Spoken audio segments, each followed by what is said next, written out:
susun tinu opat jadilah manusia, di manusia ditendena nafsu ku Gusti Allah. Ayalah nafsuan.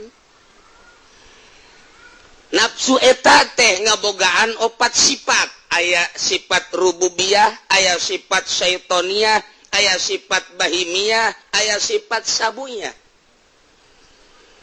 Opat tadi dinya teh sifat rububiyah, di mana jelema kibir, sombong, aya sifat fakhriyah, aya sifat kibriyah. Datang ke kos Firaun, ana rabbukumul a'la, cak Firaun, aing pangeran sia nu luhur.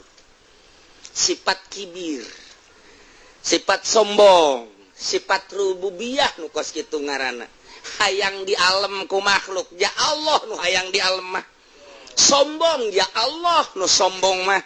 Kumagungan, ya Allah nu kumagungan mah. Aya di diri urang, berarti urang kasifatan ku nafsu, nafsu na sifat rububiyah. Aya deui sifat teh sifat bahimiyah. Sifat bahimiyah mah sifat kehewanan. Sifat kehewanan mah asal tertutupi syahwat beteng jeung syahwat farji. Deuleu embe asalnya tuan manggih bikangna kececas.